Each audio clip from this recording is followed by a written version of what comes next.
Pudding তো খেতে কম বেশি আমরা প্রত্যেকেই পছন্দ করি এবং আমার মনে হয় পৃথিবীতে খুব কম সংখ্যক মানুষ আছে যারা পুডিং বানাতে পারে না। ঠিক আছে? পুডিং বানানোর রেসিপি কিংবা এটা আসলে শেখার মতো কিছুই নেই। তবে যে ভুলগুলো আমরা অনেক সময় করি, যার কারণে পুডিংগুলো একদম মনের মতো পারফেক্ট হয় না। যখন মোল্ড আউট করি তখন হয়তো পারফেক্টলিভাবে হয় না বা ভেঙে যায় বা বিভিন্ন প্রবলেম দেখা দেয়। তো সেটাই আজকে আমি আপনাদেরকে দেখাবো। বিসমিল্লাহির রহমানির রহিম। আসসালামু আলাইকুম এভরিওয়ান। বরাবরের মতো আবারও চলে এসেছি নতুন কোনো ভিডিও নিয়ে। আজকে পুডিংয়ের সব তথ্য আপনাদেরকে জানাবো। কি করলে বা কিভাবে পুডিংয়ের প্রসেস তৈরি করলে একদম পুডিং পারফেক্টলি হবে। ফার্স্টে আমি এখানে 5টা ডিম নিয়েছি। আপনারা চাইলে 4টে বা 3টে দিয়েও করতে পারেন। তবে পারফেক্ট যে টেক্সচার পুডিংয়ের সেটা কিন্তু অনেক সময় আসে না। ঠিক আছে? তো এদিকে আমি ক্যারামেলও তৈরি করে রেখেছি। এখানে আমি 1/4 কাপ চিনি দিয়ে ক্যারামেলটা খুব সুন্দরভাবে তৈরি করে নিয়েছি। আর এদিকে আমি 5টা ডিম ভালো করে ফেটে নিয়েছি। আর পুডিং বানানোর জন্য যে দুধটা নিয়েছি সেটা হচ্ছে আমি গুঁড়া দুধ নিয়েছি 1.5 কাপের মতো। আপনারা চাইলে এমনি দুধ, গরুর দুধ জাল করে ঘন করে নিতে পারেন।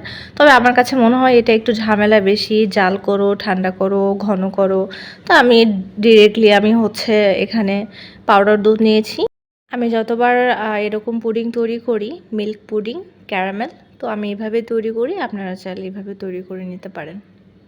এই ডিমের মিশ্রণ আর দুধ একসঙ্গে আমি আবারও মিক্সড করে আমি মোল্ডে দিয়ে দিব বেক করার জন্য।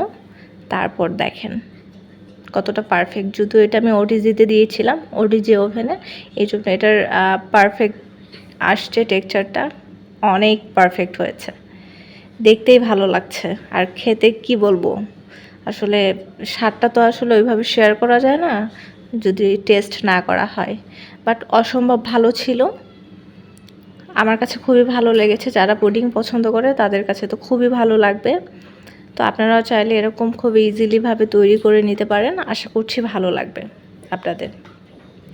তো এখন আমি এটা খুব সুন্দর করে পুডিংটা যখন আমি মোল্ড আউট করছিলাম, পুডিংটা কিন্তু গরমই ছিল।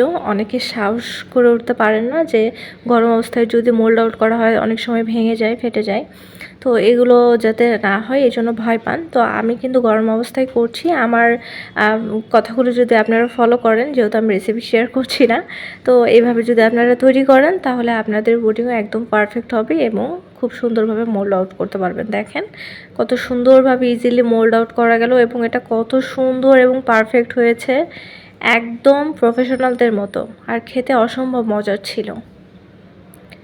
আমি নিজেই খেয়ে পুরাই অবাক হয়ে গেছি। এতটা পারফেক্ট আর এতটা সব কিছু ঠিকঠাক ছিল। মিষ্টি বলেন, এটার লুক বলেন, সব কিছু ছিল পারফেক্ট টু পারফেক্ট। তো আজকের পুডিং রেসিপি আমার এটাই ছিল। আশা করছি আপনাদের ভালো লেগেছে। ভালো লাগলে please like, comment and share করে দিবেন। আর আমার পেজে যদি ফলো না দিয়ে রাখেন অবশ্যই একটা ফলো দিয়ে আমার পাশেই থাকতে পারেন এরকম নিত্য নতুন ভিডিও পেতে। তো ভিডিওটি আজ এখানে শেষ করছি। সবাই অনেক ভালো থাকবেন, সুস্থ থাকবেন। আল্লাহ হাফেজ।